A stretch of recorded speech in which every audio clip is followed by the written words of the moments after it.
miarabana ny tokantrano manaraka ny météo amin'izao fotoana izao ny sara azy tamin'ny zanabolana tamin'ity an'tia misy an'ity raona hitantsika ato avaratra ny nosy ravavy la réunion sy Maurice izay tombanana manatona miandalana ary mety pakatra any amin'ny morontsiraka avaratra tsinanan'ny Madagasikara izy ho an'ny Rapitso Arivanoany ary mety hitondra rotsakorana izay mety manatombo indraindray amin'ireo morontsiraka avaratra tsinanan'ny Madagasikara. Etsandaniny ihany koa misy ny fandalovana rindraona ato atsimon'ny nosy izay mitoetra mandritry ny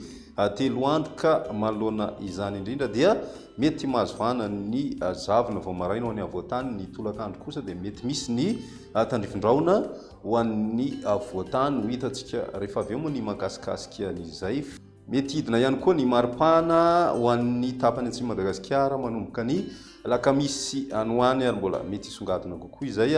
ho an'ny andron'ny zoma izay tombanana mitatra hatrany amin'ny atitany atsimo antsinanan'ny nosy. Izay ny mahakasikasika an'iny fa ny toetry ny androntsika amin'ny ankapobeny ho an'ny Rapitso vao maraina dia misy ny orana tandrifin-draona ho an'ny morontsiraka atsinanan'ny nosy iray manontolo iny izay miendrika tandrifin-draona atrano moa izay orana izay misy ihany koa ny zavona vao maraina ho an'ny atitany atsinanana izay mety mahatratra ihany koa na mikasika ny ilany atsinanan'ny avoatany. Ny ambiny dia tombanana omaina kosa ny andro ho an'ny Rapitso tolakandro mbola andrasana hatrany ny tandrifin-draona ho an'ny distrika Anandalasy, ny faritra Ambatsoa ary ny any amin'ny faritra Analanjorofo. Tomanana toetra ihany koa izay ho an'ny faritry Melaky sy ny faritry Bongolava ary ny ilany andrefany faritry Tasy sy ny any amin'ny faritry Vakinakaratra andrasana ihany koa ny orana tandrifin-draona manodidina ny Ambilibe sy ny any Ambanjany. Fa ny ambiny kosa indray dia maina aloha ny andro raha ny vinavina ny maripana ho vinavina amin'izay andron'ny Rapitso izay manodidina ny 4 ka hatramin'ny 7 ny maripana ho an'ny avoatany ary ny morontsiraka kosa indray ho an'ny morontsiraka atsinanan'ny Madagasikara 23 ka hatramin'ny 4 degré Celsius ary raha makany andrefana kosa ianao dia manodidina ny 4 ka hatramin'ny 13 degré Celsius ny ambony indrindra izay ho an'ny morontsiraka na ny atitany andrefan'ny Madagasikara. Iny ny alakamisy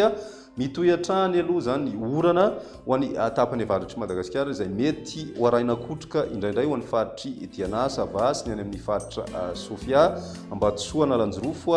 ary koa ny tapany avaratra amin'ny faritra Alaotra Mangolo mety ho voakasika ihany koa ny tapany avaratra amin'ny faritry Boeny. Mety hisy ihany koa ny tandrifin-draona ho an'ny atitan'ny faritry Melaky, ny faritry Bongolava, ny any amin'ny ilany Vakinakaratra mety hidatra hatrany amin'ny faritra Morimania Mantsihatra ambony sy ny any amin'ny faritra atsimo atsinanana izay orana tandrifin-draona izay. Ny ambiny dia ho maina aloha ny andro raha ny vinavina hatrany ny maripana andrasana amin'izay andro manodidina ny 17 ka hatramin'ny 30 degré Celsius ho an'ny avoatany ary ny tapany atsimo Madagasikara kosa indray dia 20 ka hatramin'ny 30 degré Celsius hitantsika midina hatramin'ny 20 degré Celsius izay maripana izay any amin'ny faritra Anosy any. Ny ambiny kosa tsy izay misy ny fiovana goavana mety mahatratra 17 degré Celsius moa ny ambony indrindra hitantsika any amin'ny faritry Betsiboka ny any amin'ny faritry Menabe. Ny toetry ny andro ho an'ny zoma kosa indray mitohy hatrany ny orana izay mety ho araikotroka hatrany ho an'ny avoatany, ny faritry Melaky, ny faritry Bongolava, ny Tasy, Vakinakaratra, Morimania, Mantsihatra ambony mitatra hatrany amin'ny faritry Vatovavy, Fitovinany sy ny any amin'ny faritra Atsimo Atsinanana ary koa ny distrika ny Taolagnaro izany mitohy ihany koa ny orana ho an'ny tapany avaratry Madagasikara, ny any amin'ny faritra Savady, Dianasy, Sofia, ny any Ambatsoa ary ny any amin'ny faritra Alaotra Mangoro. Ny ambiny kosa dia maina ny andro raha ny vinavina hatrany. Ny maripana andrasana amin'izay andron'ny zoma izay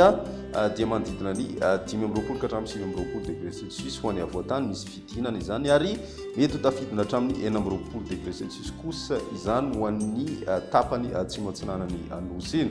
Ny morontsiraka avaratra atsinanana moa dia 30 ka hatramin'ny 13 degré Celsius ary mbola mahatratra hatrany amin'ny 17 degré Celsius kosa ny maripana hitantsika any amin'ny faritry Menabe amin'izay andron'ny zoma izay hatrany. Amaranantsika ny fandaharana raha ny tany falotoan'ny rivotra tamin'ny kapobeny zany teto amin'ny tanàna-tanarivo tsara ny kalitaon'ny rivotra amin'ny akapobeny amban'ny fetrany nasionaly ny reheferetra voaray arany mandrafitry ny toetry ny andro to anatin'ny 3 andro avy no jerena dia vinavinainy hijanona ao antoniny izay tany falotoan'ny rivotra izay ho an'ny eto Antananarivo manokana dia izay indray ary ny météo tamin'ny tian'ity rapitsy indray fotoana manaraka veloma tompoko.